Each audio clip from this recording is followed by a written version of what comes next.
30754 now. That's out to 30754.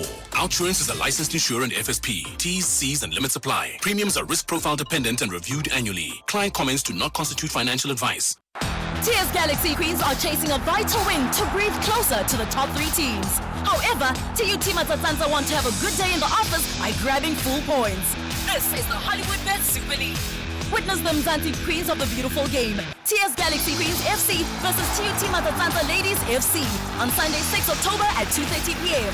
Live on SABC Sports on DTT Channel 4, SABC 1 and SABC radio stations. Also available everywhere for everyone, always on SABC Plus and SABCSport.com. Proudly brought to you by SABC Sport. For the love of the game.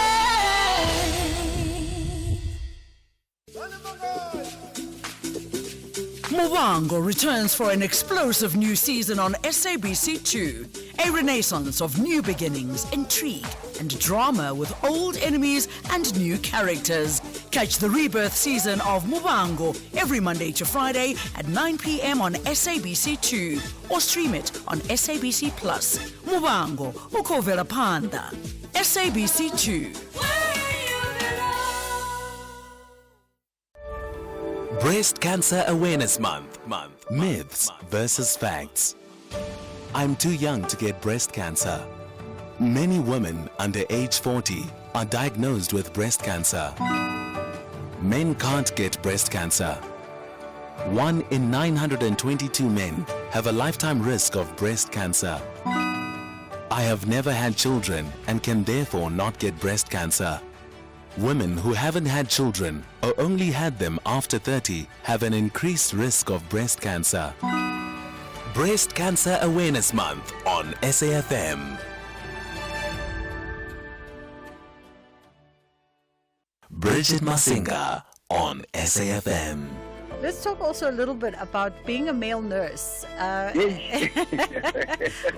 I wonder, that must be a very unique experience because firstly, when we think nurses, we don't really think male nurses have the same kind of nurturing. I will tell you and be honest with you, no guy said, when I finish school, I want to do nursing. Yeah. There was no guy who said that. All we said engineering, all those courses. Being a male nurse, I will tell you, me, I was recognized by my late grandmother. He said, when you end this destination, you'll be helping people at hospitals. So, for me, nurses are a charity thing. But only to find out now, after all the struggle, I found myself in nursing. Sakile is a nurse at Bara Hospital. The Full Circle with Bridget Masinga, Monday to Friday, 1 to 3 p.m. Hi, I'm Khomotso KG Mweketi, and I believe in music's ability to connect, to heal, to remind, and to bring joy. And each week on my Saturday and Sunday show Seasons right here on SAfm 104 to 107 nationwide, I endeavor to do just that. So join the movement of Seasons every Saturday and Sunday, 10 a.m. to 1 p.m. It's addictive. You might invite a friend. Seasons, only on SAfm 104 to 107 nationwide, with me, KG Mwekezi. The Morning Brief with Thulasizwe Simelane.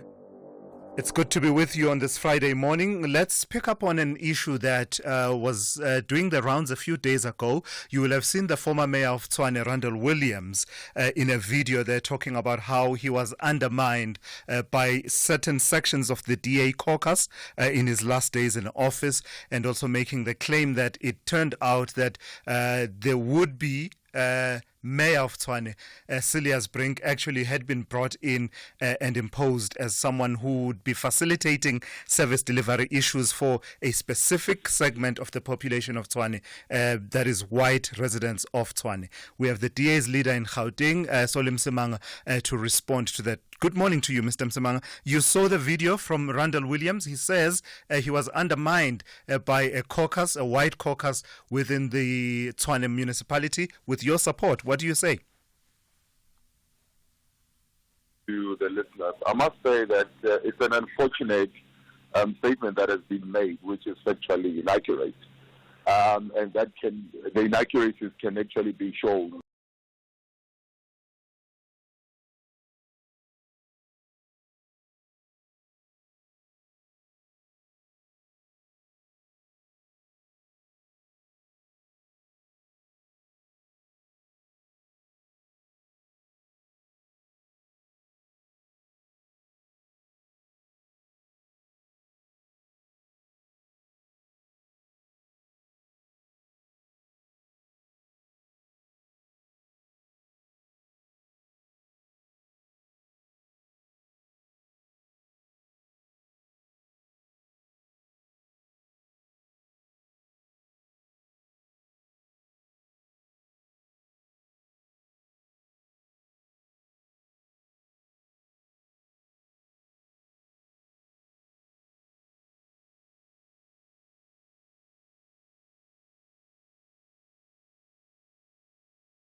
sacrifice to them. Also, those some were even given money and land, but they still spend money and then ending up giving those farms for rentals to others. And the other farms are even going back to white people where they were bought.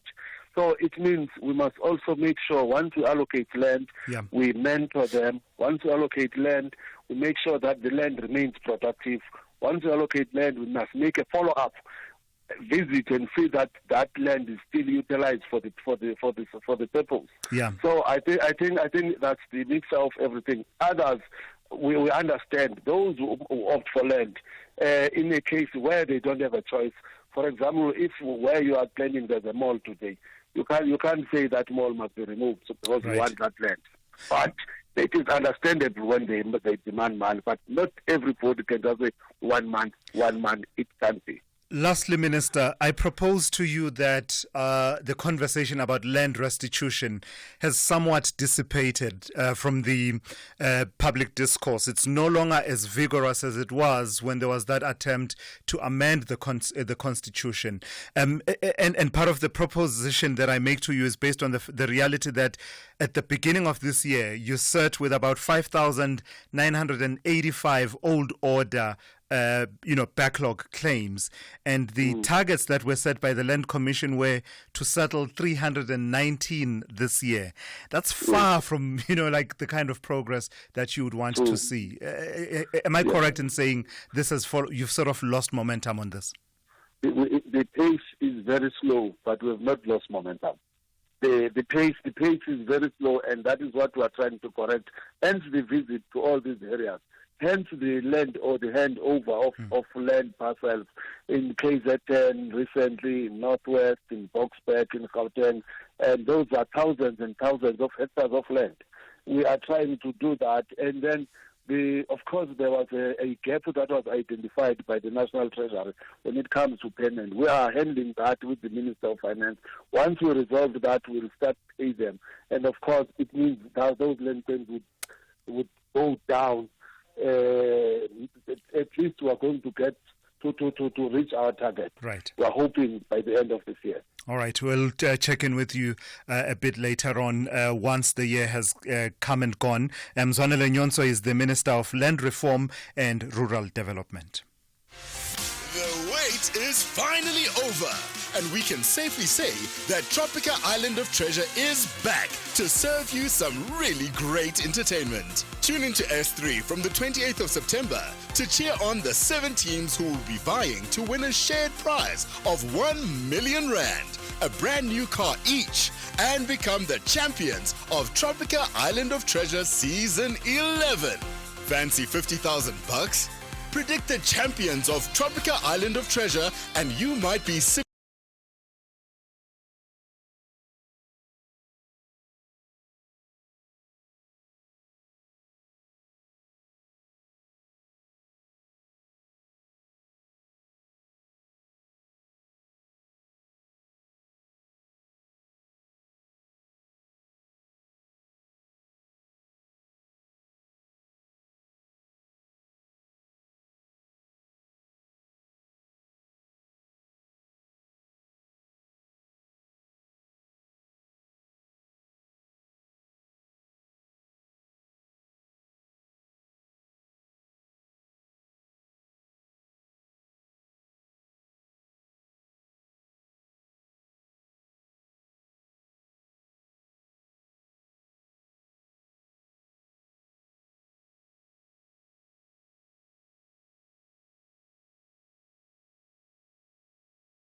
Already en route to the Simonstown Navy Festival. It's day one today. It goes through Saturday and Sunday. Muizenberg, Cork Bay, St. James, and the run into Simonstown.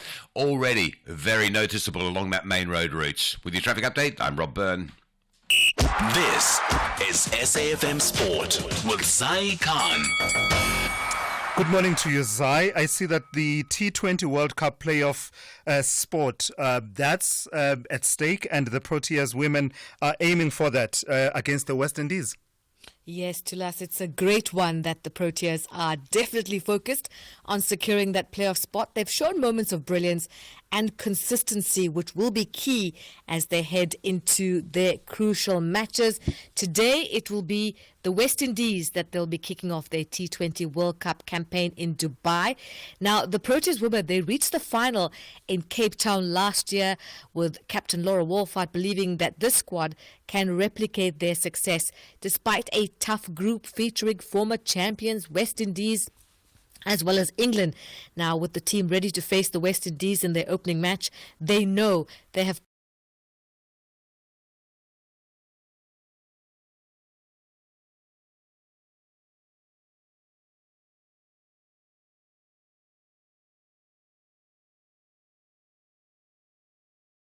action as Pakistan, they staged a determined fight back to beat Sri Lanka by 31 runs in their opening game of the Women's T20 World Cup campaign in Sharjah yesterday, with Sri Lanka falling short of the 117-run target.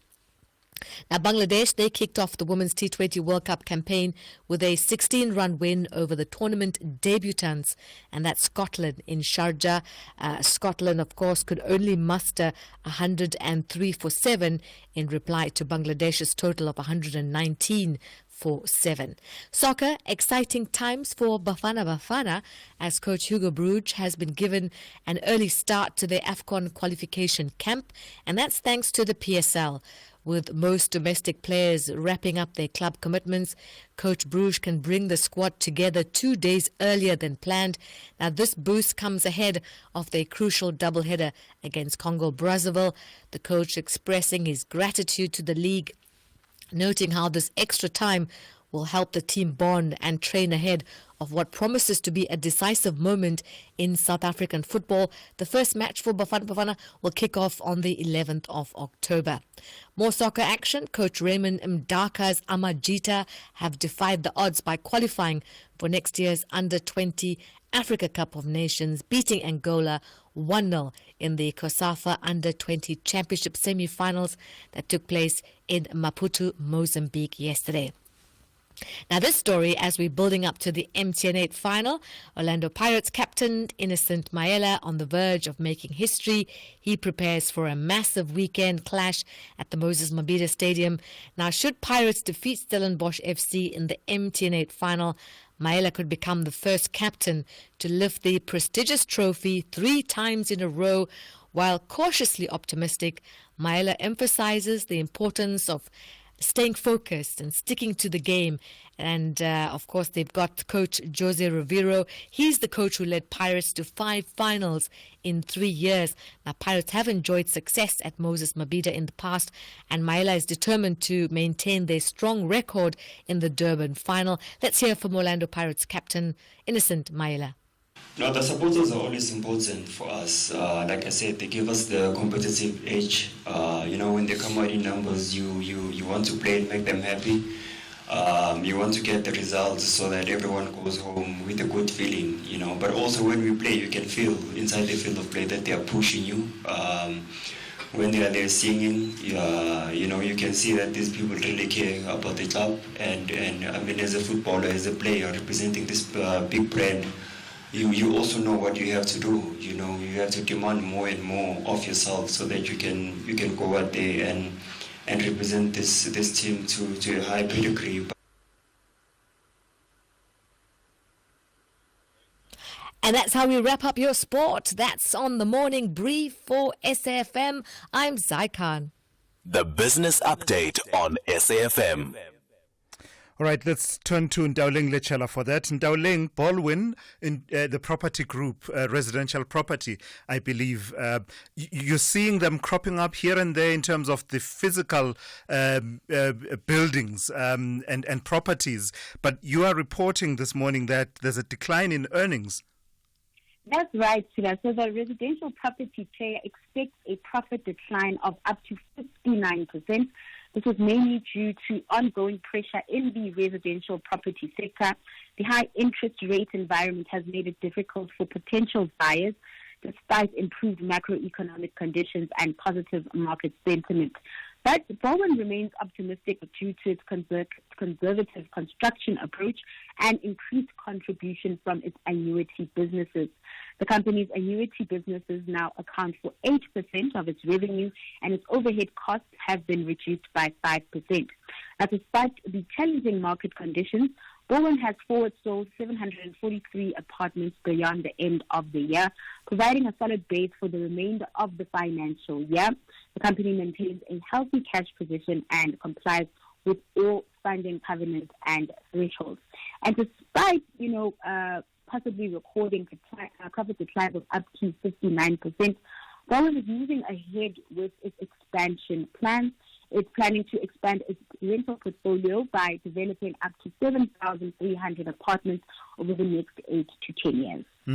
In other company news, who is Vukile and why are they reducing their exposure in Spain? So we are sticking in the property sector. Vukile is a property fund which invests in different kinds of properties across the world, and it's selling its shares in La Espana, a Spanish real estate company, to Helos for close to 200 million euros. Now, the sale will give Vukile a significant return on investment with a 45% annual return since 2022. Vukile received an initial offer from a consortium in July, but negotiated a better price with Helios. The sale is expected to be completed by December. Now, this move allows Vukile to reinvest the money in other opportunities with lower risks. Despite selling its La Espana shares, Vukile remains committed to growing its presence in Spain and Portugal. Recently, Vukile entered the Portuguese market by acquiring a rental portfolio worth 176.5 million euros through its subsidiary, Castellana Properties. This portfolio includes 3 shopping centers in Lisbon and Porto, offering growth opportunities. Finally, Ndawling, just a recap then of the markets here at home, but also in the US and Asia. Starting in Asia, markets pretty mixed, but mostly in the green. Trade is still choppy as oil prices head for their sharpest weekly gain in more than a year on the back of those escalating tensions in the Middle East that keep markets on edge. In Wall Street, futures trading mixed ahead of that all-important jobs print out later today. Traders expect a strong labor report following strong private sector employment numbers that were released earlier this week. And then back at home, sentiment quite sour as geopolitical jitters weigh on sentiment. The all-share closing yesterday's trade 0.75% lower. The rand on the back foot as traders ditch equities for safe haven assets like the dollar and gold. It's sitting at 17.45 to the greenback. All right, thank you for that. One more update coming up for you from Ndawling in the third hour of the show, just before the JSE opens. Catch more of her insightful information coming through from Ndawling there. Becoming Elizabeth is the fascinating story of the early life of England's most iconic queen. With no clear heir, the death of King Henry VIII sets into motion a dangerous scramble for power. Elizabeth's fascinating and factual journey to secure the crown is filled with scheming, betrayal, and illicit relationships that threaten to bring forth her demise.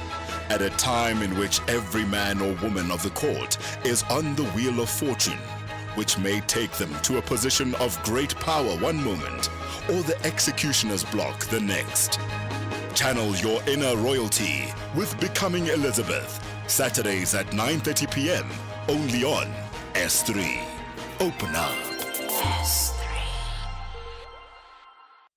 Cheers, Galaxy Queens are chasing a vital win to breathe closer to the top 3 teams. However, TUT Matsatsanza want to have a good day in the office by grabbing full points. This is the Hollywood Bet Super League. Witness the Mzansi Queens of the beautiful game. TS Galaxy Queens FC versus TUT Matsatsanza Ladies FC on Sunday, 6 October at 2:30 p.m. Live on SABC Sports on DTT Channel 4, SABC 1 and SABC radio stations. Also available everywhere for everyone, always on SABC Plus and SABCSport.com. Proudly brought to you by SABC Sport. For the love of the game. Africa Update on SAfm. And for that, let's turn to Advocate Sipho Mantula for that Africa Update. Good morning to you, Raz. What a tragic story coming out of North Kivu, that area of Goma. Beautiful in terms of its terrain, but so prone to disaster and tragedy. That is quite true. To refresh morning and jump Africa to the listeners. Indeed, a sad moment from a what you could call the shipwreck coming from Minova, going to North Kivu to Goma. There are not clear numbers to us when you listen to both the governor from the north and the south giving us 50 to 78, more than 278 people who were in that boat, and many people have survived, but others have lost their lives. This is sad because in the DRC, since the war of the M23 and the government, it has caused not for the land road or for the ground travel to be easy. Hence, people have resorted into the water transport, what people call going on those boats, that they don't follow maritime regulations, and that's where DRC finds itself. There have been many incidents to us. I would have loved to touch on that timeline of the deaths since last year and even early this year, January, that the same route in the Lake Kivu, that is bordering Rwanda and the eastern DRC, the North Kivu, as well as Bukavu, the South Kivu, and Beni, and some parts of the eastern DRC. It's a beautiful part of the continent, but as I say, sadly prone to disaster and conflict as well as tragedies such as this one. In Kenya, I see that the deputy president is not taking this move to impeach lying down. No, correctly. I mean, he has already lodged papers with the court yesterday at the High Court regarding as the vice president or the deputy to William Ruto. He has been charged, since Tuesday there's been a motion against him that he has undermined the government of William Ruto. Others are saying the June-July tax hike protest he was influential. Others are raising some misconduct. So he's going to the court saying that, but I've not been given some reasons why there is this impeachment move by the parliament. So it seems that he's taking this parliamentary decision to another arm of government, which is the judiciary, to have an oversight on this outcome that has come from parliament, because it seems numbers are not on his side. To us, it will only be the president who will have to give that endorsement. And the man who taught us all to proudly and loudly say, "I'm an African," is under the spotlight this weekend. I see that the foundation, the Thabo Mbeki Foundation, is hosting its inaugural Peace and Security Dialogue. What is that all about? To us, it is very important because it will be looking under the theme Peaceful and Secure Africa.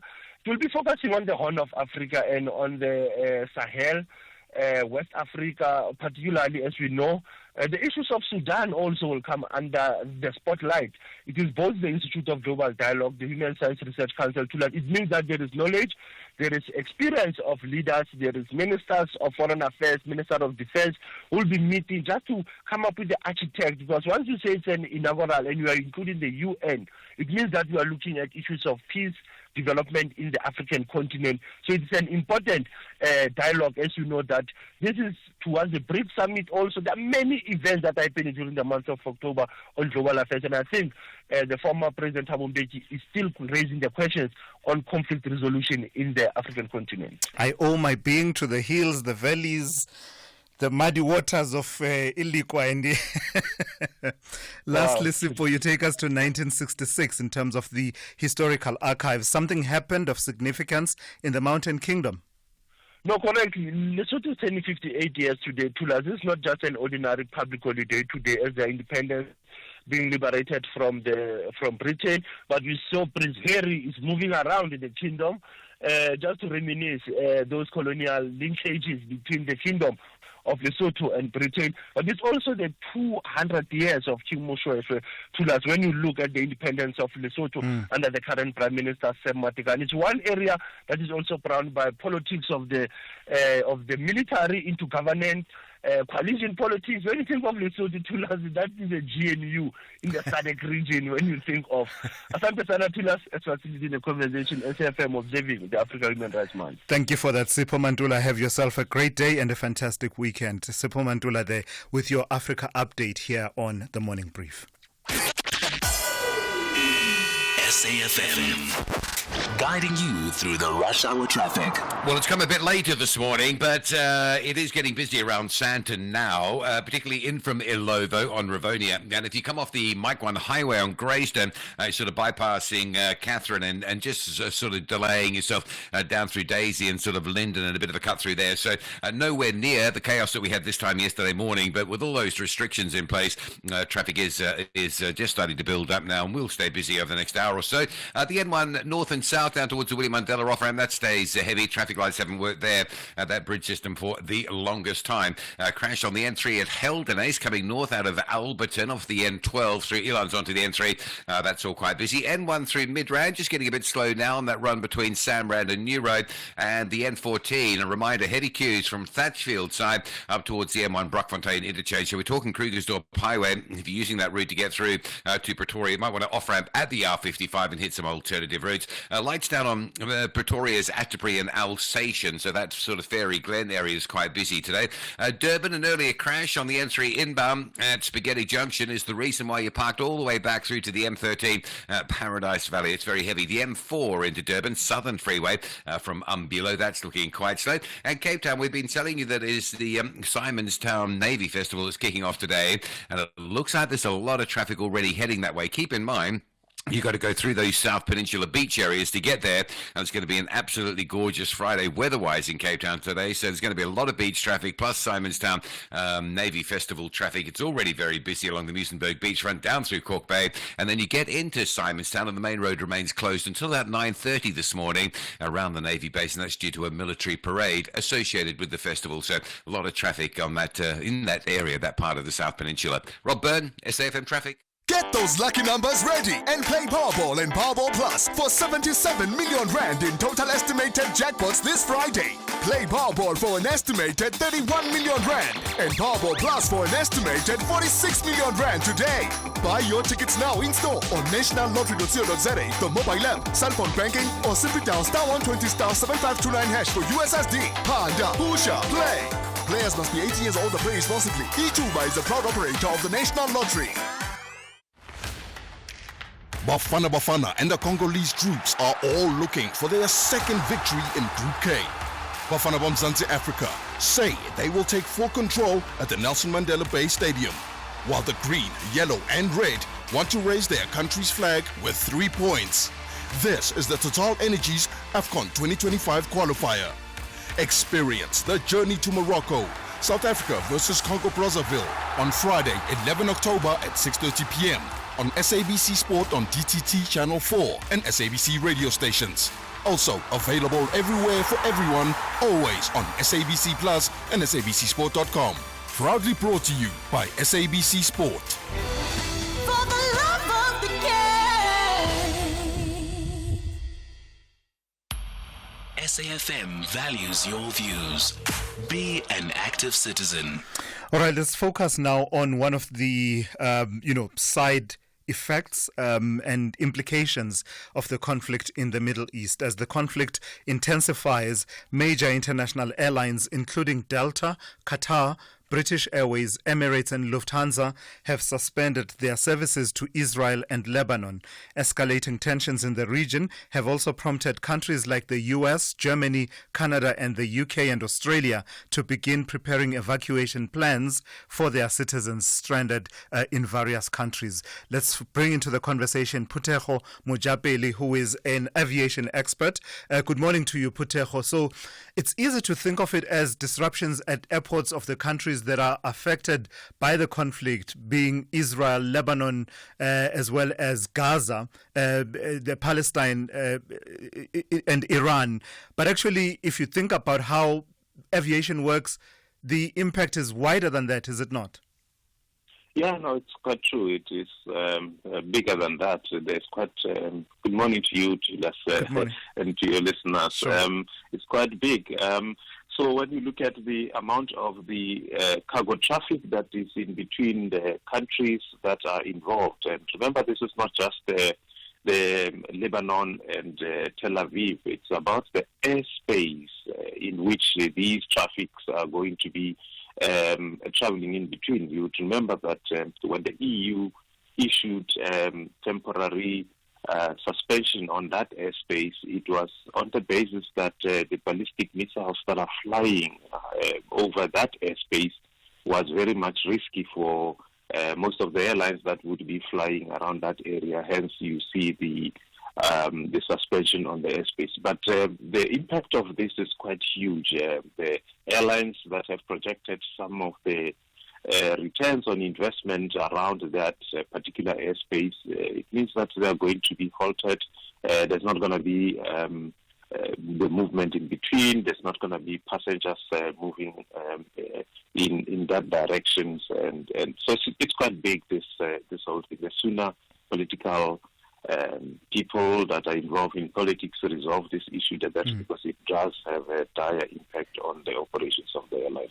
And part of the context, Phuthego, is that the Middle East region has become a key connection hub globally. These countries that we're talking about are not necessarily big players in that sense, but they are neighboring some of the big players that are international connection hubs. What kind of fallout and impact can we expect on those countries that are hubs? Well, you're talking about, Etihad, Abu Dhabi. You're talking about the Emirates in Dubai.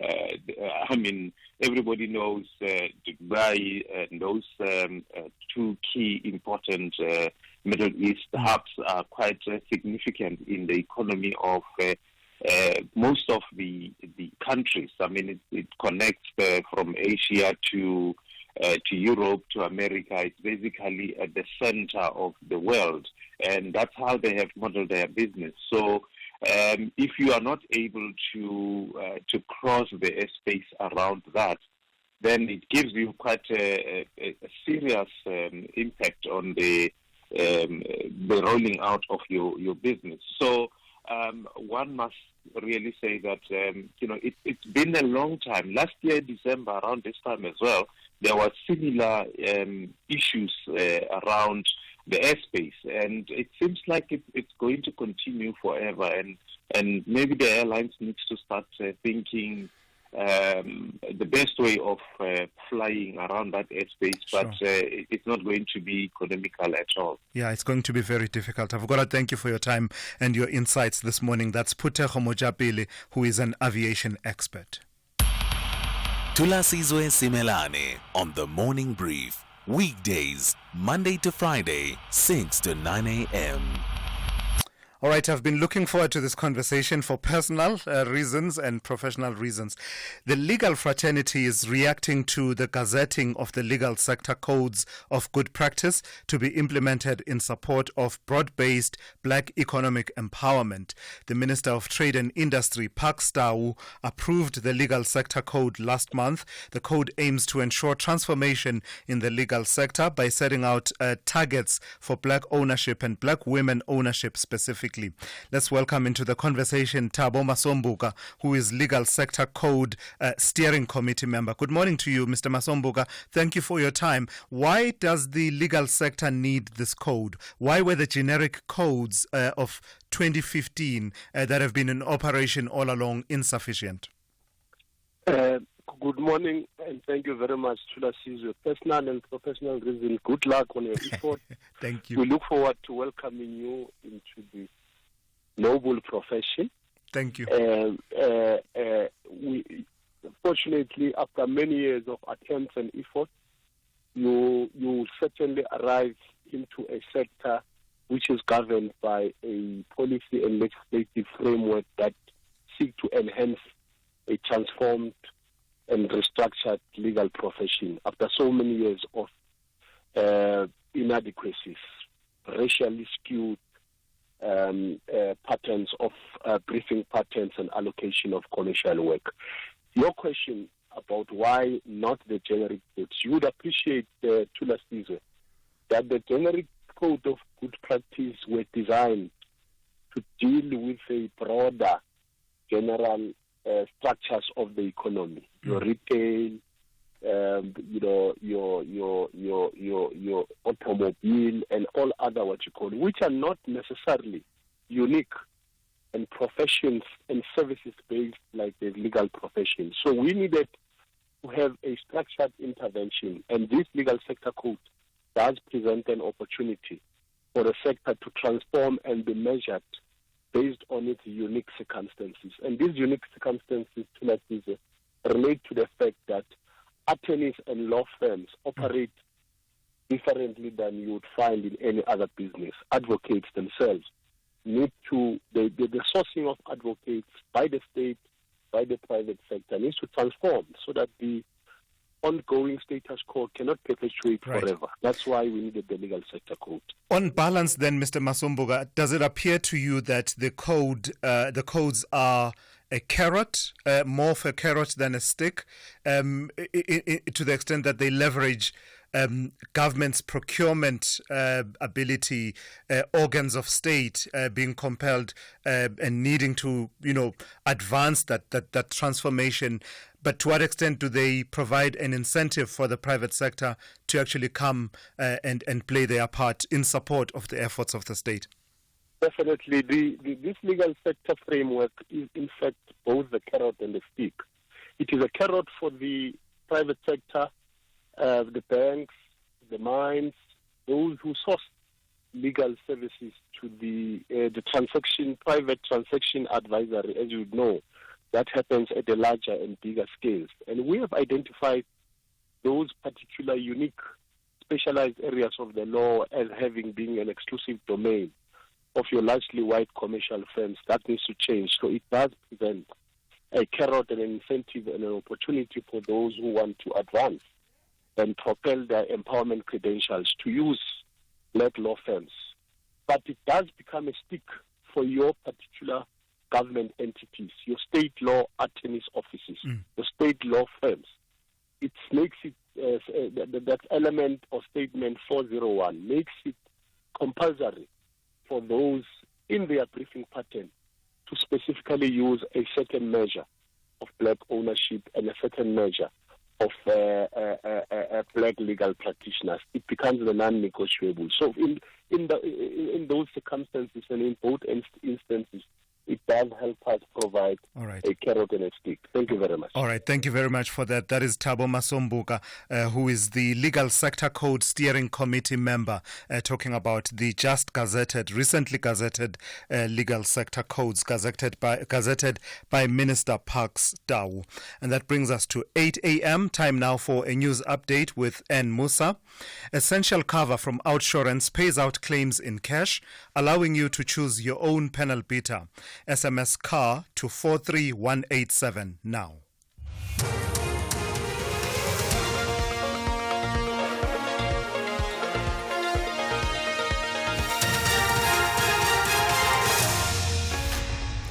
In our top stories, High Court to hear MK parties urgent bid to halt JSC interviews, and rape survivors speaks ahead of serial rapist sentencing. Good morning. The High Court in Johannesburg is today set to hear the urgent application launched by the Thulasizwe Party against the Judicial Services Commission, the JSC. The party seeks a declaratory order that the conduct of the JSC to deny a postponement of its interviews be declared unconstitutional. It also seeks to interdict the JSC from sitting in the absence of its parliamentary leader, Dr. John Hlophe. This after the DA and Corruption Watch launched separate applications seeking an interdict against the National Assembly's decision to designate Hlophe from serving on the commission. Zuleka Godashe reports. The official opposition says a decision to deny the postponement is inconsistent with the constitution. The party further submits that the other 5 designated MPs are conflicted in the matter and ought to have recused themselves from participating in the JSE interviews. However, in an affidavit filed late last night, the JSE argues that the judgment of the Western Cape High Court does not have an impact on the composition of the JSE as envisaged in the constitution because the court did not set aside Hlophe's designation to the JSE. Therefore, Hlophe remains a designated commissioner despite being temporarily interdicted. Thus, the processes of the JSE, even without Hlophe, will still be lawful. The long-awaited sentencing of serial rapist Nkosinathi Phakathi will be handed down in the Johannesburg High Court, sitting in the Palm Ridge Magistrates Court this morning. He was found guilty of 90 counts of rape, 4 counts of compelled rape, 3 counts of causing a child to witness a sexual act, 43 counts of kidnapping, 2 counts of assault, as well as 4 counts of theft. He committed the offences in and around Ekurhuleni from 2012 until 2021. Most of his victims were school-going children, the youngest being 9 years old. One of his victims, who was 14 years old at the time, spoke about an 8-year-long wait for justice. I think justice for me, definitely life sentence, because it wasn't just me. There's a lot of other women that he harmed, and which definitely tells us that he's a very dangerous person to be around, to be outside. So I think he should just stay in there for life. The National Council of Provinces, the NCOP, has approved the Limpopo provincial government's decision to dissolve the Thabazimbi Municipal Council. All 9 provinces voted in favour of the motion to intervene.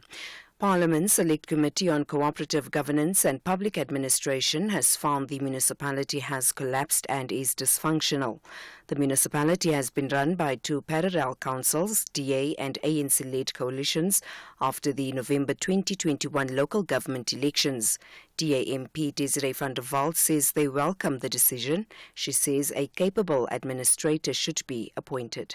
An absolute qualified administrator must be appointed, that regular reports be submitted to his office, and we as the DA will do everything in our power to put the people first, to make sure that this clean sweep, if you may call it that, happens with integrity and honesty, and that the services that are meant for the people will be delivered.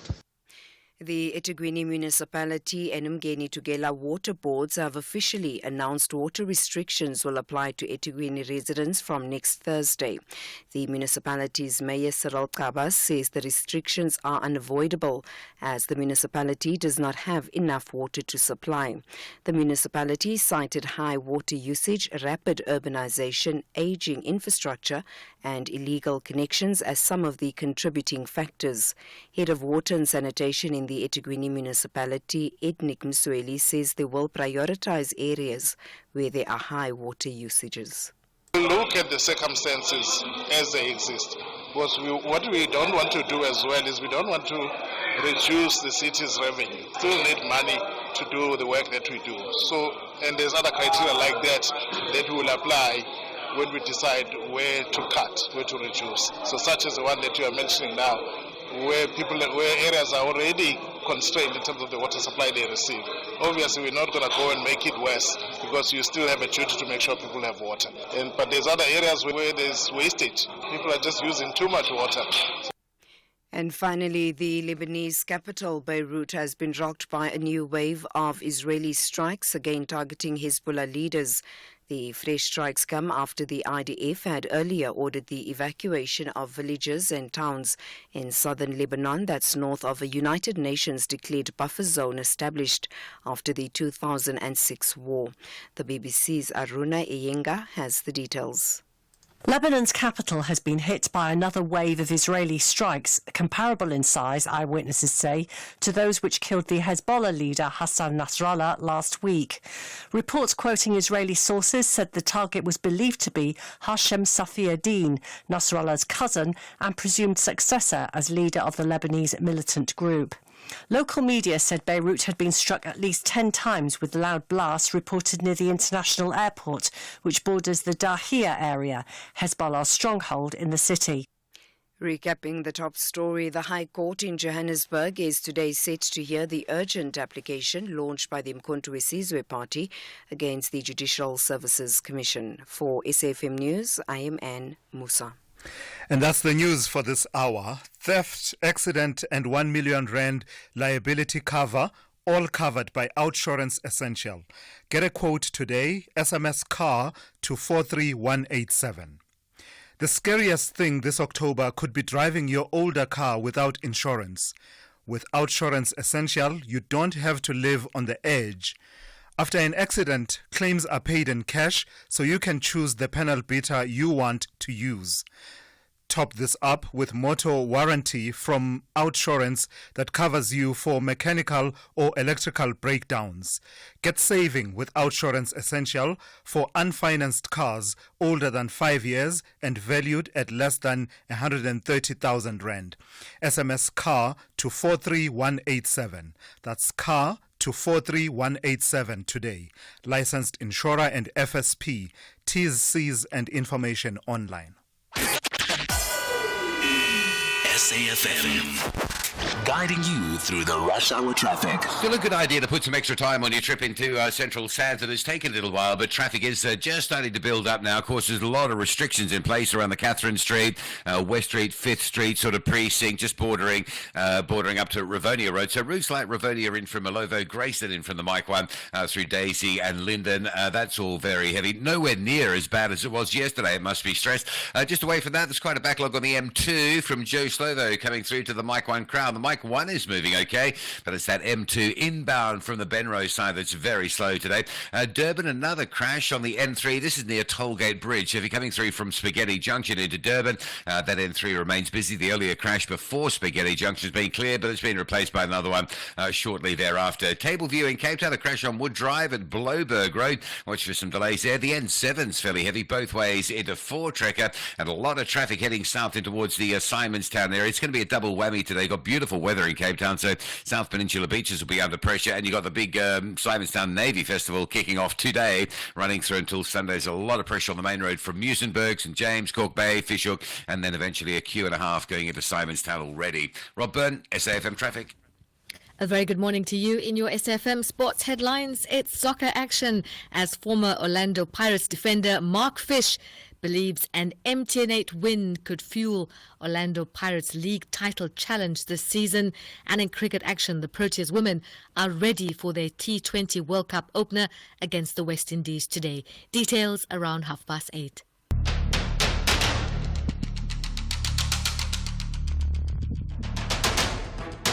The Morning Brief with Thulasizwe Simelane.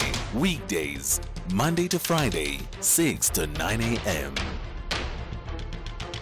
The Morning Brief with Thulasizwe Simelane. Weekdays, Monday to Friday, 6 to 9 a.m. And with that, we are into the third hour of this Friday edition of The Morning Brief. Good morning, South Africa. It's good to be with you on this Friday morning.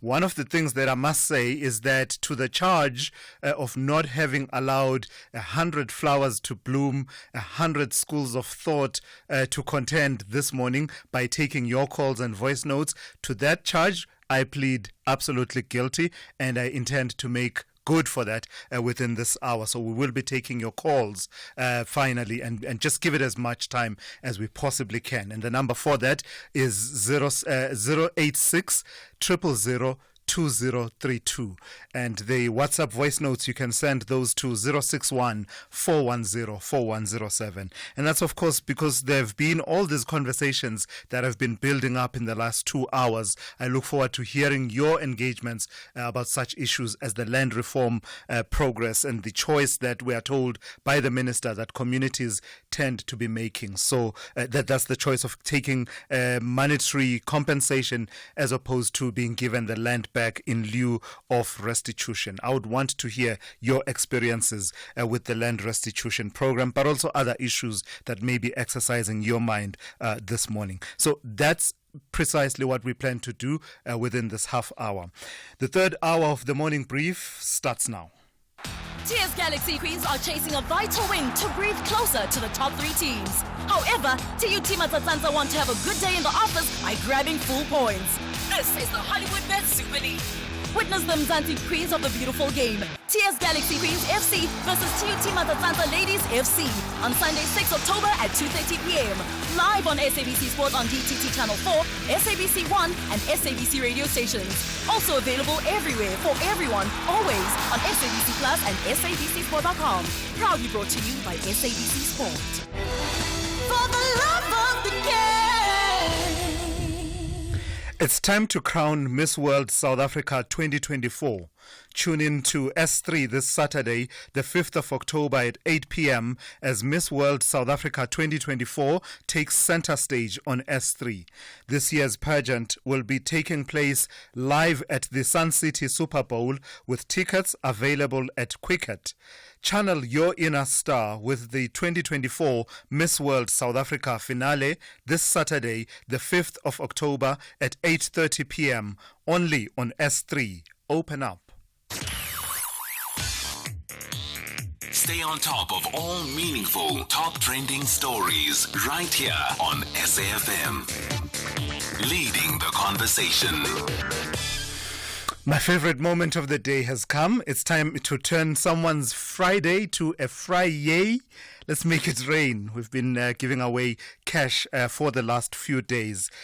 Congratulations to the lucky winners who walked away with their share of 50,000 Rand. You still have a chance to win your share. All you have to do is enter on safm.co.za and you could get a call to play on SAfm. Boost your winnings by 2,000 Rand when you get an obligation-free One Life cover quote. One Life is a licensed life insurer and FSP. T's and C's online. One Life, changing lives. So are you ready to win at life with One Life Insurance? Let's play. And this morning we are playing with Relpa Ngobeni, who joins us now on the line. Good morning, Relpa. Good morning, Thulasizwe. Are you ready to play winning at life with One Life? Yes, I'm ready to play. All right, Relpa, I'm looking forward to giving you some money. You know how the game works. Pick one of the 5 boxes that are labeled 1, L, I, F, and E. Which box is it going to be this morning? It's going to be I. You are opting for I? Yes, I'm taking I. All right, the reason we can't contain it because, Relpa, you have won yourself 8,000 Rand. Thank you. I thought you would be more, loud and cheering. 8,000 Rand we give you. All right, let's add to your excitement, hopefully. Tell me, did you get an obligation-free life cover quote from One Life Insurance? Yes, I got it yesterday from Martin. Oh, that is amazing, Relpa. That's it. The news gets even better then for you. That's it. You get an extra 2,000 Rand for just opting in for an obligation-free life cover quote from One Life Insurance. Thank you, sir. So in total, you have won. Yeah, in total, you've won 10,000 Rand in cash, all thanks to One Life Insurance, who are changing lives today. How do you feel? I'm sorry, I don't know what to say. Yeah, that's amazing. I'm sure it will make your weekend. Congratulations on your winnings. It will make my year. Your year. I love that. Yes. Congratulations on your winnings. So if you want a chance to play Winning at Life with One Life, then go to our website to enter, win your share of 50,000 Rand in cash. Well done there to Relpa Ngobeni. It's that easy. For your chance to win at life with One Life Insurance, enter now. Attention all caregivers of children. Are you and your children's vaccinations up to date? Vaccinations can prevent serious diseases and prevent hospital stays. Protect your little ones by getting them vaccinated. Don't wait until it's too late. Talk to your healthcare provider today about getting your child vaccinated against serious childhood diseases. Because health matters. This message is brought to you by Sanofi and the National Department of Health. Get those lucky numbers ready and play Powerball and Powerball Plus for 77 million Rand in total estimated jackpots this Friday. Play Powerball for an estimated 31 million rand and Powerball Plus for an estimated 46 million rand today. Buy your tickets now in store on nationallottery.co.za, the mobile app, cell phone banking, or simply dial *120*7529# for USSD. Panda, Pusha, Play. Players must be 18 years old to play responsibly. E2 is a proud operator of the National Lottery. Back-to-back champions, the Buccaneers are only interested in lifting up their third consecutive title. Meanwhile, Maroon and Gold, Stellies, want to ensure that black and white fans go to bed early. This is the MTN8 final. Wafa Wafa! Catch the reigning champs, Orlando Pirates, up against Stellenbosch FC on Saturday, 5 October at 5:30 p.m. live on SABC 1 and SABC radio stations. Proudly brought to you by SABC Sport. For the love of the game. Call Thulasizwe now. 086 000 2032. Of course, my other favorite part of the morning is hearing from you and engaging with you. I call it the ideas refinery. I say you put your ideas through the refiner's fire and we test them out, stress test them, and we engage. And in that friction and engagement, we produce forward movement, I believe. So let's do exactly that then. Let's take some of your WhatsApp voice notes and hear what is exercising your mind this morning. Good morning, Cape Talk. It's Mano in Cape Town. Cape Talk, I'm listening to this land issue. You know, many people don't want land. That's the reality. It's because they may not use the land productively, and the land will become a burden to them. You see, so instead of saying we want to give back the land, we want land retribution, why don't the government first educate people about the land? Because you cannot give land to people who are uneducated about the land, people who don't utilize the current land that they have to benefit themselves. So I don't understand this thing by the government saying that they want to give people the land, but the people cannot use the land. They say they are going to give them money, but these people will end up going to countless time to the government without any help. This government is not helpful to the people. Yeah, I take the point you are making about educating people about the land and how to use it. I think it also adds to that conversation about the support that is then provided once the restitution has been attained. But my only concern, though, is that we're quite late in this process, right? This process has been on the go since at least 1998, and there's still some, as of January this year, about 5,900 claims that date back as far as that lodged before the cutoff date in 1998. And if those are still outstanding and we're still talking about educating people about the land, I just wonder to what extent we'll be able to obtain the kind of redress that our constitution envisages. Good morning, it's Ben from Durban. Unfortunately, most people in the communities where they are getting land restitution, they choose money over land because you can't eat the land. Thank you.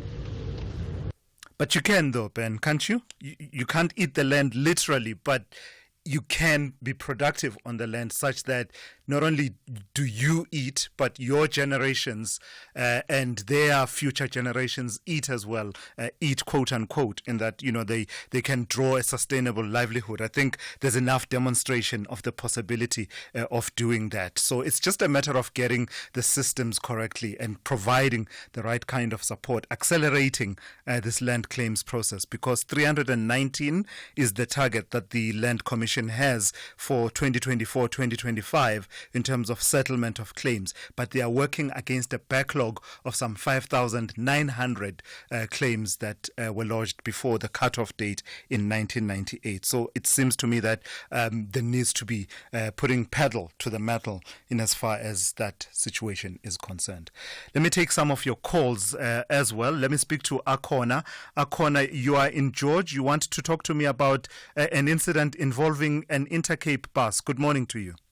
Good morning to the yes. So we were en route to Port Elizabeth to an event happening at 12 o'clock for School of the Blind, Kanyisa, where my husband was studying there. So he's an ex-learner, so they're handing off shoes. So now we took the bus from Intercape to, long story short, from Cape Town Station, and then it got stuck just outside Cape Town just left Caledon, which is close to the Citizen and an hour and a half from Cape Town. We waited there from 9 o'clock until 1 a.m. this morning. Another bus came, and then we got into Cape Town, they're coming liner bus, and then it got stuck here now just outside George at 6 a.m.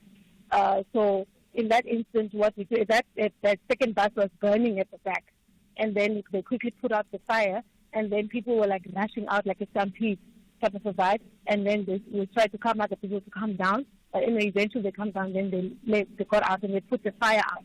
And now we were waiting, then Intercape was waiting, saying that there's going to be two buses. One bus is going to come from Port Elizabeth, which is like 4.5 hours away, to come fetch the people en routing to Tata and to East London. Then the second group of people that are going to Port Elizabeth, which is us, they're going to courier a bus from Mossel Bay, and then it's going to take us. And then it just arrived after 8 o'clock. So now we're on that bus now going to Port Elizabeth. And it's just praying that we make the event. And then the other people are still left today. That's the challenge. And they wait there, and the bus is being fixed.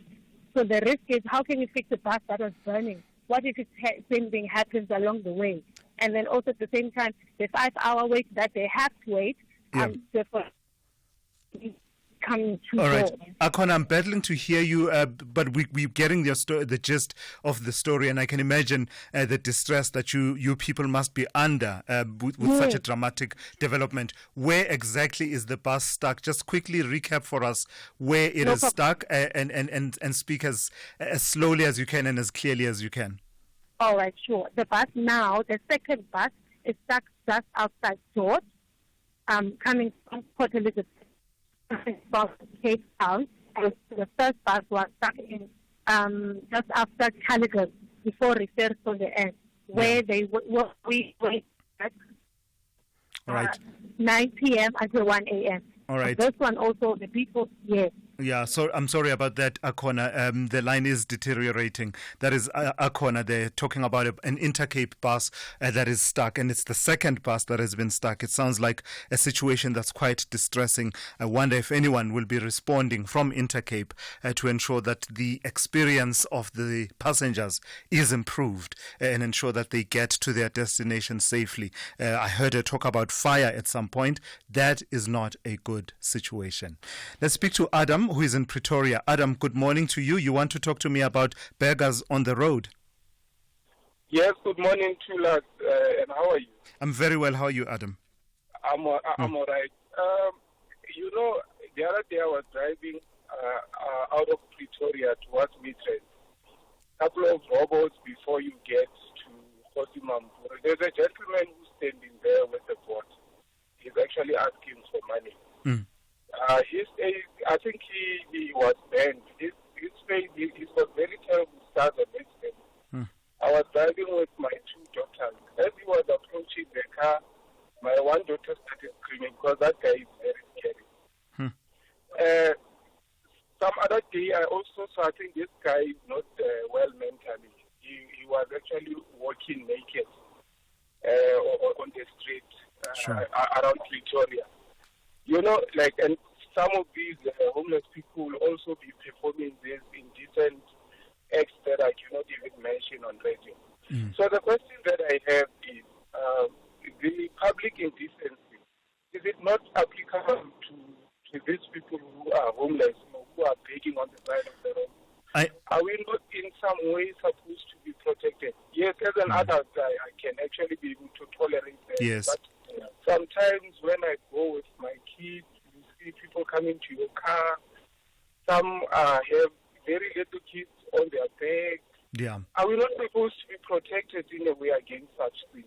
Yeah, I hear you, Adam. And my only response to you would be to say that perhaps there's a conversation, because we know that some of the people who are homeless, there are issues of addiction that they're dealing with, there are issues of mental health that they could be dealing with. And the point you raise is perhaps the authorities and other agencies just responding better to what sometimes they can see, that this is a situation that perhaps needs some kind of intervention. A valid point that you raised there, Adam, in Pretoria. Let's speak to Nicholas in East London. Good morning to you, Nicholas. You want to talk to me about land? Yeah, good morning to us. It's a pity that, when I called earlier on, And they said they were going to call me while the minister was still with you. But the point is, Thulas, I am from the Muslim community trust in Tolo, which is under the control district municipality. So we had the first removals some years, decades ago, and Forest Foundation with the Italian companies were the 4 Forest Foundation, Lageni Forest, Kami Forest, Sasanda Forest, and Coco. Then when the community wrote a letter to rural development those days, who were told that to check out the lease agreement that was signed way before with the late chiefs, and we were told that we could not have access to the lease agreement. And the rentals were paid to the Department of Water Affairs, which the community never have had access in millions. Those days, I think a decade ago, they were ranging at about 106 million. We never had access. Just 2 years ago, we tried again. Then it was, all we could not make it. Nicholas, we don't have the best of lines, so if I can ask you to just state then the exact point. Are you saying that at this point you remain without redress as a community? You remain without a solution to the problem you have?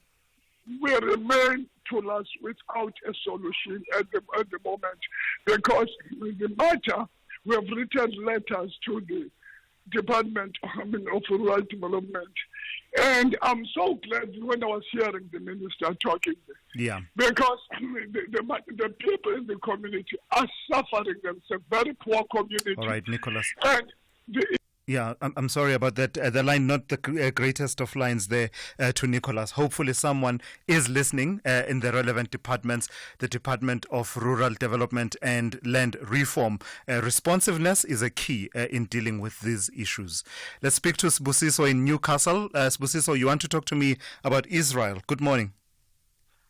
Good morning, Thulas.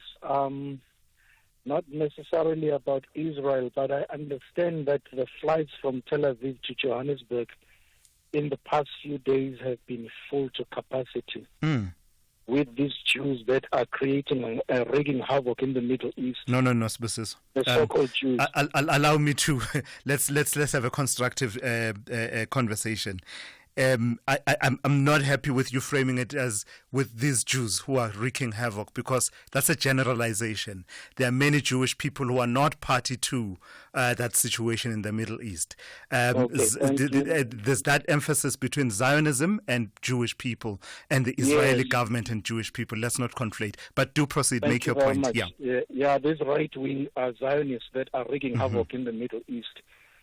Sorry for that, but I think that South Africa shouldn't talk left, shouldn't talk right and walk left. You see, the Israeli embassy should have been closed in Pretoria by now. These people should not be welcomed here. You see, they are treating people like subhuman in the Middle East, and they are coming here now and they are importing this nonsense of theirs to here. These Zionists we must make it absolutely clear to them that they are not welcomed in South Africa. You can tell from what is happening now that within the next few months, next few years, if we continue to be a safe haven for these senseless Zionists, then we are going to have similar problems here in South Africa. That's why the likes of Phil Craig are trying to create a Zionist state in the Western Cape again. But I'm just disappointed with the South African government. We should be very strict and very assertive on this issue and show them that they are not welcomed in South Africa. It shouldn't be a safe haven for apartheid practitioners. Thank you. All right. Thank you for that, Sbusiso in Newcastle there. Strong views expressed and about the role that South Africa plays in this issue in the Middle East. And that brings me to 8:31. Let me check in with Ann Musa with the latest news headlines. Good morning. Thanks to us. In the headlines, former KwaZulu-Natal Premier Willie Mchunu has announced his resignation from the ANC.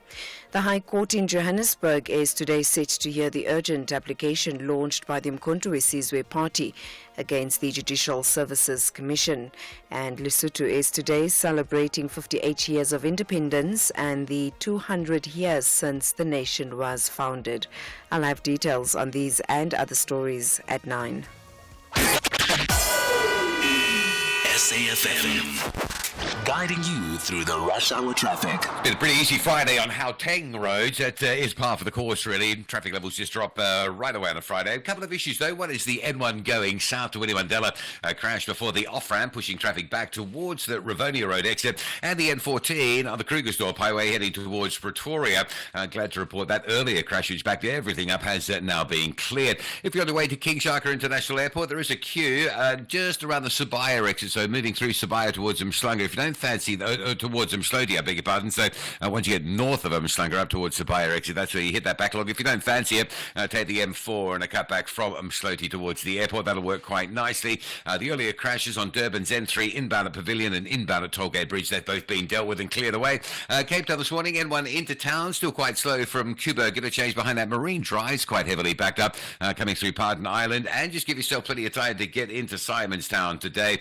Traffic looks to be really busy. Fishhook sort of bound as you come down through St James and Cork Bay, that's busy, and the backlog of traffic already into Simonstown. It will be busy today, it'll be extremely busy tomorrow, and then busy again on Saturday. It's a 3-day Navy Festival event. Rob Byrne, SAfm Traffic. This is SAfm Sport with Zai Khan. Not that I wish for Sundowns to not win the league, Zai. Not at all. That's not my position.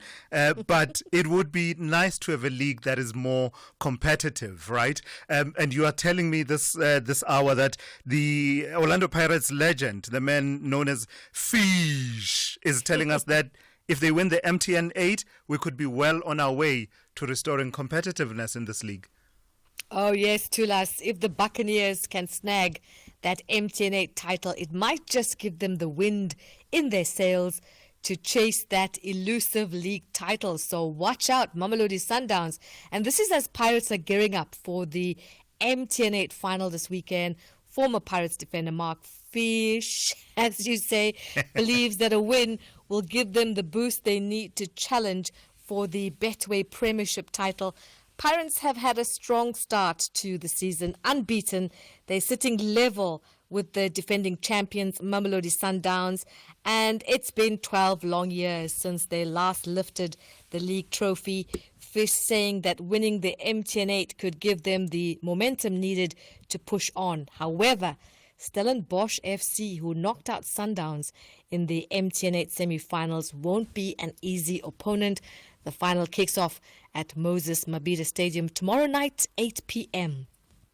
More soccer news, exciting times for Bafana Bafana as coach Hugo Brood has been given an early start of AFCON qualification camp. And thanks to the PSL, the most domestic players wrapping up their club commitments, Coach Bruce can bring the squad together 2 days earlier than planned. And this boost comes ahead of their crucial doubleheader against Congo-Brazzaville. Let's go to cricket. The Proteas women, they're set for their opening match of the T20 World Cup against the West Indies in Dubai today. Captain Laura Wolfart is aware of the threats posed by the West Indies stars that include Hayley Matthews and Deandra Dottin, both capable of game-changing performances.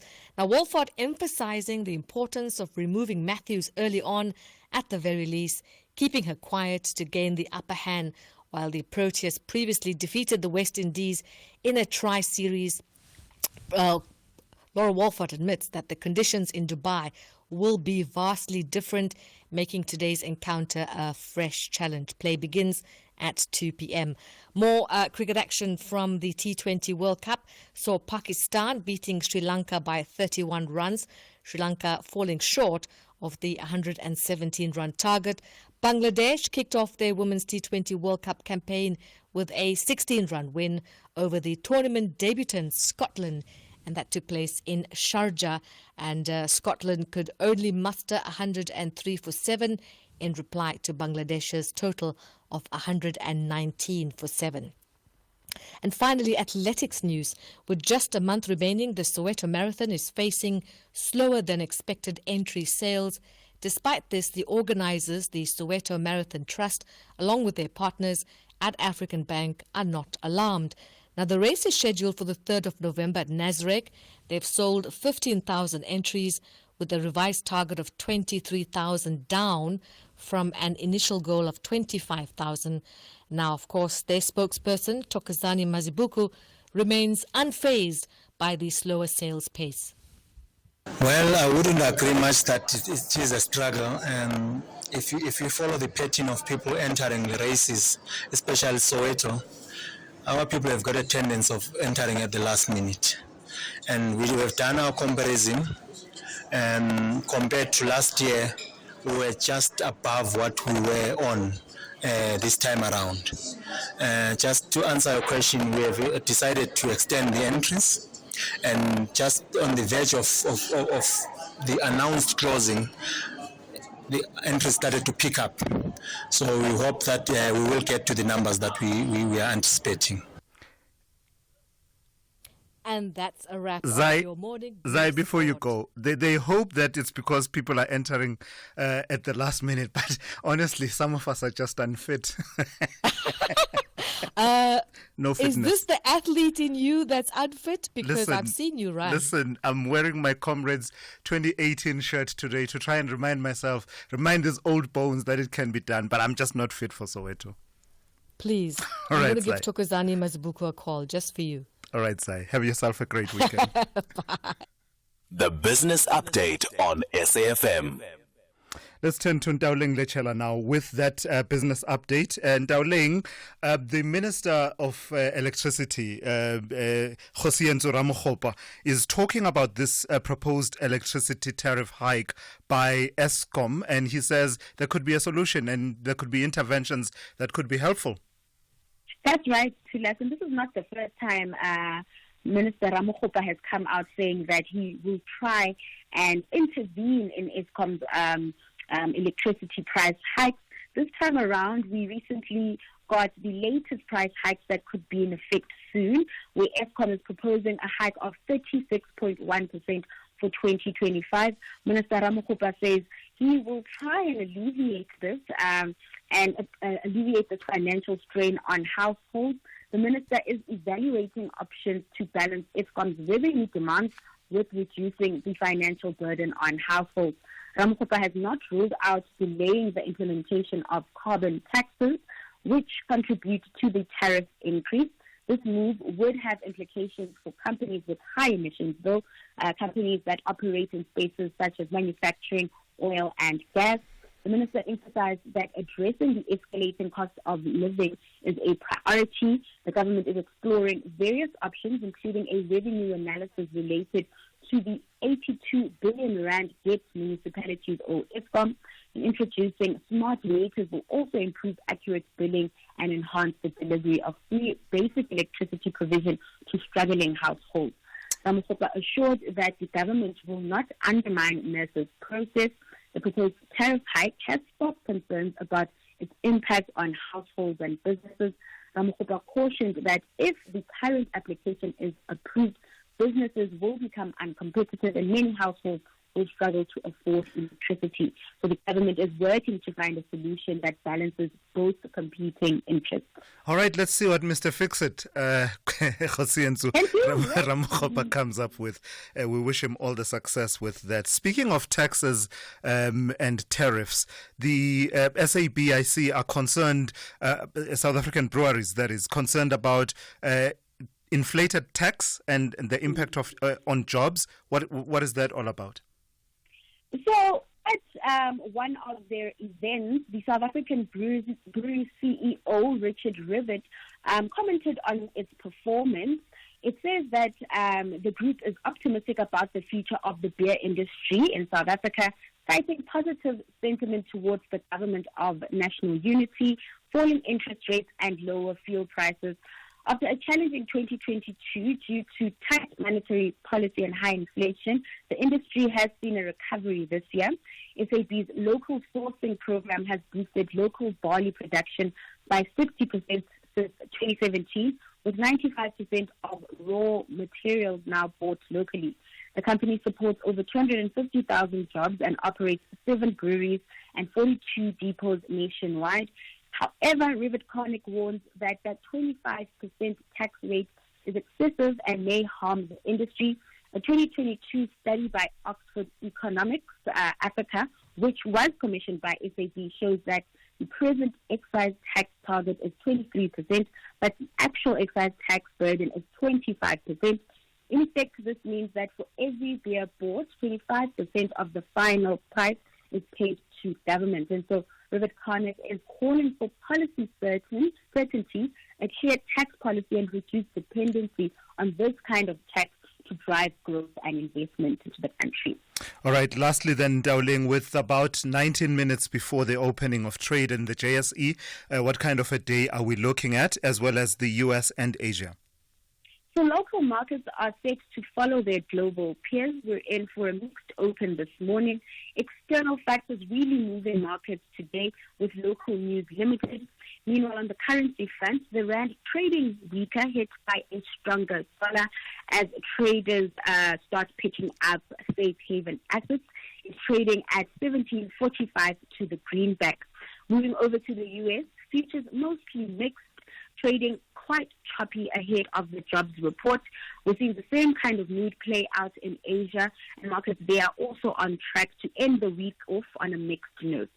All right, have yourself a great weekend, Dowling. Thanks, Sudan. That is Dowling Lichela there. She's been watching the economy, business, and updating you on the markets from here at home, but also around the world throughout the morning here on the Morning Brief.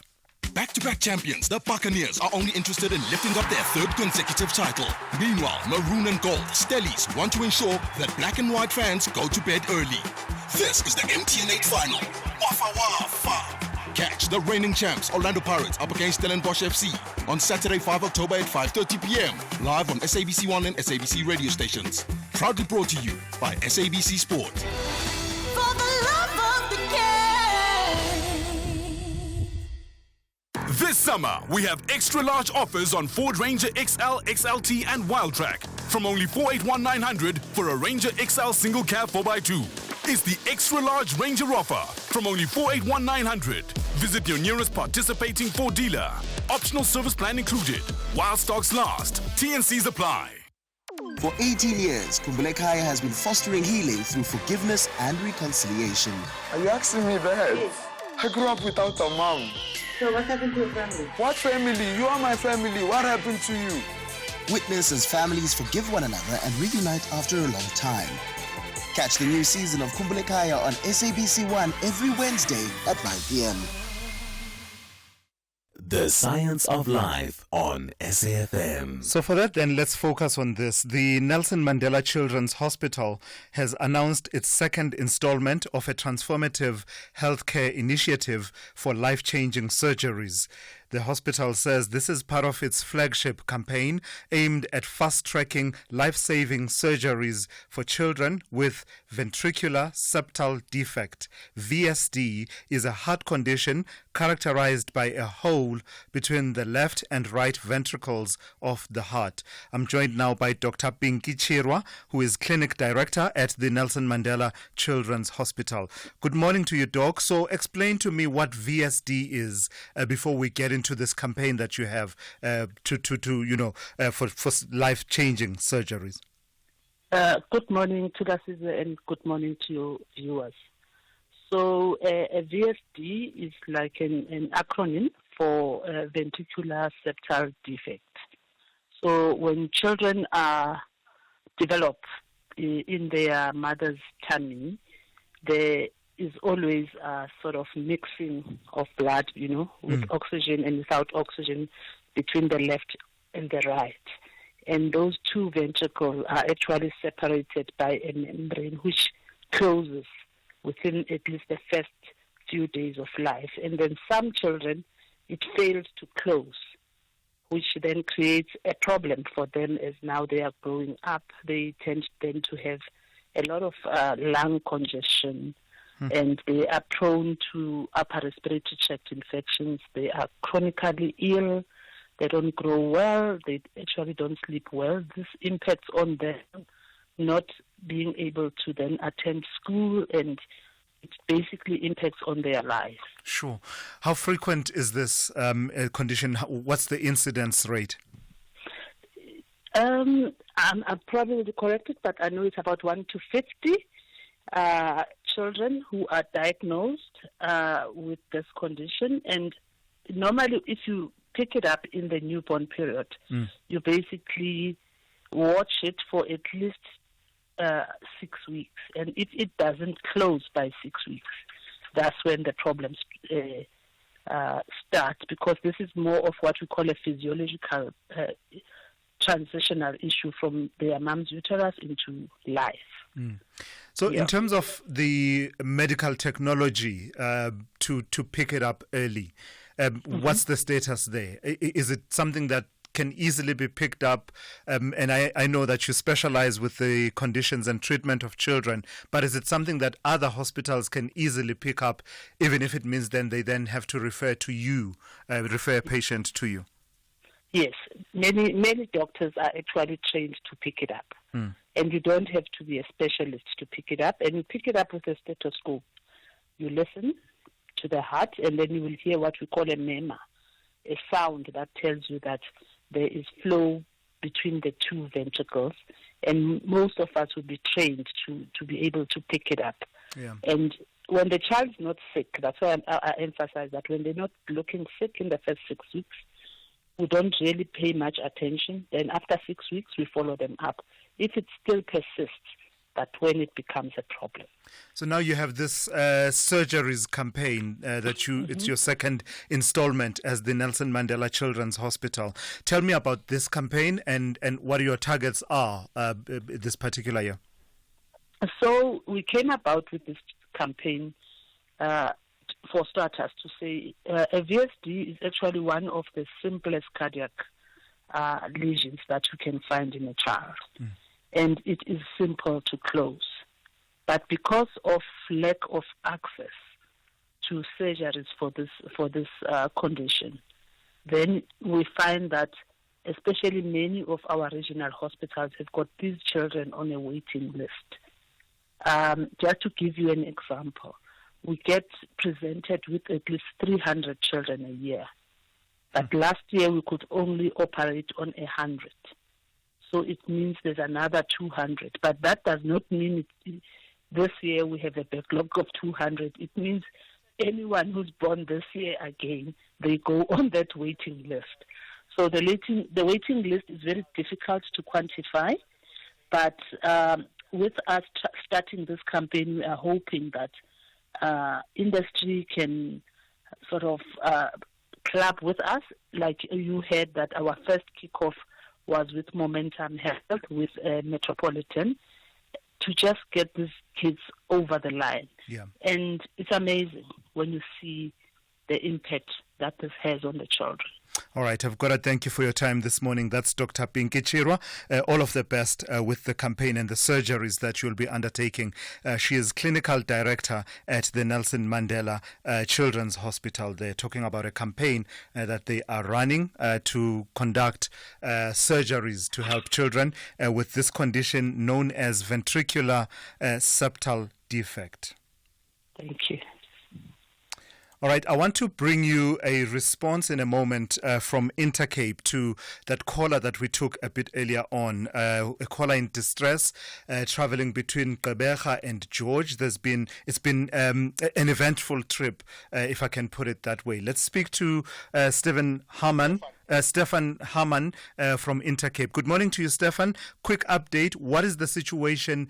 When are you taking these passengers home safe from this eventful trip? Good morning. How are you? Very well. Please go ahead. Thank you for the opportunity. The bus had a breakdown in Wilderness. We have dispatched our mechanic from Mossel Bay. He's already on the scene, fixing the problem with the vehicle. We've also dispatched a standby vehicle from George, which will probably be there in the next 40 minutes. Then the passengers will they can continue safely with their journey. And also we've arranged some food for the passengers at the next available filling station. And a senior manager from the area, from Mossel Bay, will also be at the coach within the next 30 minutes. So, yeah, and that is what I can update at this stage. We appreciate that update, Stefan, but do you believe you have a bigger problem, a bigger systemic problem? Because this will be your third bus, right? There was the first bus that had a problem, then there was a replacement bus. Now you're sending a third bus. Is there something for you to reflect on in as far as the standard of your vehicles is concerned? Well, I need to investigate that. I have only been dealing personally with this matter. Okay. So at this stage, the passenger safety comes first. Therefore, we've done everything that we can to the best of our abilities to make sure that our passengers reach their end destination safely. All right, let's leave it there. Stefan Hamann, who is the Intercape Operations Manager. And that takes us to Rob Byrne with your traffic update. SAfm, guiding you through the rush hour traffic. Backlog on Joburg's N1 North now with a crash just around Ravonia Road. So if you're coming up from Four Ways, that is slow. The earlier crash going to Four Ways on the M1 South, that is being cleared, but it's been replaced by that northbound backlog. If you're driving Pretoria East, just factor in a couple of queue zones. One would be Solomon Mshlungu at Olympus Drive. Going to be asked to queue both ways there, and it looks like a problem as well coming into Pretoria after the Bronkhorstspruit area, just before you get to Solomon Mshlungu Drive. That section of the N4 Pretoria bound will have you queuing as well. N1 through Midrand, not too bad this morning. The Mike one up through Joburg's Crown towards Empire Road stays busy, but nowhere near what you might be expecting. A broken down vehicle on Durban's N2 North just after Sabaya. If you're on your way to the airport, that's quite heavy. It's a backlog just past the gateway exit. If you're in a hurry, you don't fancy that. Just to move across and use the M4, the Ruth First Highway up through Mshlungu is your alternative route around that one. Cape Town this morning, just a heads up today, tomorrow and Sunday it is going to be all very busy around the Simonstown area. 3 days of the Navy Festival getting underway today. It's also a nice weather day and nice weather in the forecast, so just expect a bit of extra traffic around the South Peninsula beaches and of course that Navy Festival traffic. If you are going to the event, make sure you go nice and early. And a bit of a backlog happening on the N2 at Somerset West this morning around Victoria Street, not only outbound for the weekend but also inbound to Cape Town. It's very slow both ways. Rob Byrne, SAfm Traffic. EFC 118 promises to be one of the most scintillating fight nights in recent memory, with two standout matchups. Fresh off his incredible run in The Ultimate Fighter, Rody Roots battles for the interim featherweight strap against deadly kickboxing specialist Ayanda Zwane, whilst the co-main event witnesses the return of the one and only Martin the Punisher Van Staden, who takes on fellow veteran Hanru the Bully Boda. EFC 118 from the World Sports Betting Arena. Watch it on SABC Sport Channel on DTT Channel 4 from 7 p.m. Brought to you by SABC Sport. We definitely know what good insurance is. Our insurance don't delay when it comes to any claims. If something happens to one of our vehicles on the road, service delivery is the main thing. They make sure that you are a satisfied customer from the beginning to the end. It's definitely a win-win with our insurance. Switch to Business Outsurance today and you could get a massive 20% discount on your business insurance premium. SMS quote to 43328. That's quote to 43328 to switch and save today. Licensed insurer and FSP. TCs and information online. It's time to crown Miss World South Africa 2024. Tune in to S3 this Saturday, the 5th of October at 8 p.m. as Miss World South Africa 2024 takes center stage on S3. This year's pageant will be taking place live at the Sun City Super Bowl with tickets available at Quicket. Channel your inner star with the 2024 Miss World South Africa finale this Saturday, the 5th of October at 8:30 p.m. only on S3. Open up. Call Thulasizwe now. 086 000 2032. All right, let's make the most of the last few minutes now. Let me take some of your calls. Let's speak to Mile, who is in Bloemfontein. Is it Mile or Mile? Good morning to you. Mile, thank you very much. Yeah, anglicizing it. Go ahead, please. Thank you for taking my call. Thulasizwe, I'm going to talk about this issue of the land. Mm-hmm. But the problem in South Africa, in our black leaders, they cannot take decisions. They can only talk.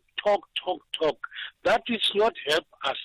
We have been waiting for the land since from 2012, but still today we haven't get a good answer from them. Now, what I'm trying to say is that we are going to talk about the land until next 100 years to come, because our leaders, they cannot take decision, but they can only talk. Thank you very much. All right, thank you, Milan. That's a scary prospect that you raised there, because that would mean substantive equality is far from being achieved within our constitutional dispensation, for as long as this is one of those open questions that have not been addressed. Basika in Tata, you also want to talk about the land. Good morning. Basika, can you hear me? All right, I seem to have lost that line to Basika in Mthatha. Let me stay with the theme of land and talk to Kralshoek in Free State. You also want to talk to me about the issue of land? Yes, no, thank you, sir. Thank you for the SAF listeners this morning. Mm-hmm. The reason why I want to speak about it was about an interview with the minister this morning on the land issues. The over-expenditure in the communities who are claiming either for cash out instead of land. Mm. You know, the problem that we are confronting as a Khoi and San communities in South Africa, it is this double role that the government officials are playing. They are playing as agents who are protecting land. They are playing as agents who are dishing out capital. Currently, we have different laws that we are talking about, communities that are created within communities. And if they see they can't solve this conflicting matters, they rather come up with an easy out to say, let us rather sell the land and let somebody purchase it for cash. So then it makes the paperwork and administration very easy for them, and then that process is facilitated. The second one that is also a new thing that I would like you to investigate also for me. There's a lot of Khoi and San communities' land restitution case that has been placed under administration. And nobody has ever looked onto how much financial impact has been made on the expenditure or disappointment of attorneys who deals with these disputes. They deal with these disputes over more than 10 to 15 years and never solve the cases. But cash is just going into that way. But thank you for me. All right, and thank you. Enjoy the day. Thank you for raising that point. Lastly, on this issue of land, let's speak to Prof. Matera. Prof. Matera, short and sharp, good morning. Thank you. Good morning to us. It's Matera. What I wanted to talk about regarding land is some time back when I worked at the CSIR, that was 2005, we did land reform and land restitution research work for the land affairs. There are quite a lot of issues that we unraveled in this question. One of those, let me just point out at least two or three. One of those was that even though a lot of Africans work on the land, they really don't understand the question of the market, they don't understand managing of the people, and they don't understand how to manage operations as well as managing the resources and finances of the land. So it becomes very difficult when you just give land back to the people and you expect that they will use it fruitfully. I personally think, and out of the research we did for land affairs, I think there are practical examples, and I can give you a few of those, where a partnership between those who managed and were utilizing land before restitution partnered with the communities, and it became successful.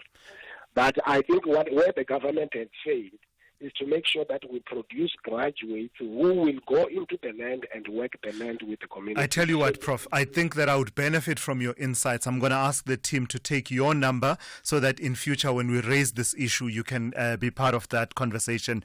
Certainly from the experience that you've had dealing with it at the coalface, I do believe that our listeners would benefit from that conversation. And that's how we come to the end of today's edition of the Morning Brief. Thank you for listening, and thanks to the team that put it all together. The Talking Point is up next here on SAfm. The news first, though. Essential cover from Outsurance pays out claims in cash, allowing you to choose your own panel beater. SMS CAR to 43187 now.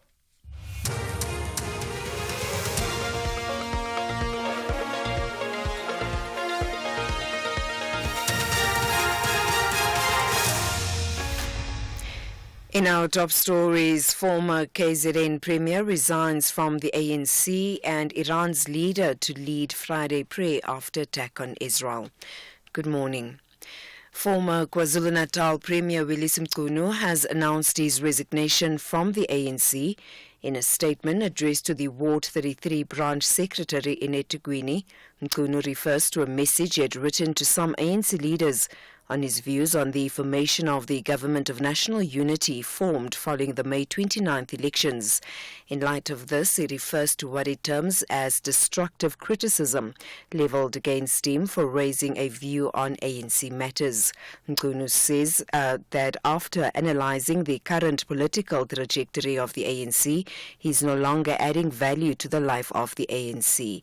He says he has lost hope in the ANC's commitment to pursue the national democratic revolution in the interest of the working class and the poor.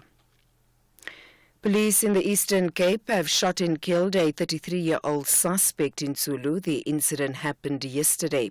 The police spokesperson Majola Nkuhli says members from various specialized units were acting on information about wanted suspects who were believed to be hiding at a house in the area. A 19-year-old man was also arrested during the incident. The Johannesburg Metro Police Department has announced a zero-tolerance policy for vehicles with multiple defects. The department says vehicles found with 3 or more defects during a traffic stop will be prohibited from operating on public roads. JMPD spokesperson Kolani Fihla says, or rather explains, the types of defects that would lead to a discontinued notice. After inspection, if officers do find 3 or more defects, then the officer will issue a discontinue notice, take the license disc of the vehicle, and then the owner or the driver will then be given an opportunity to go fix those defects, go back to the testing center and get their license disc back.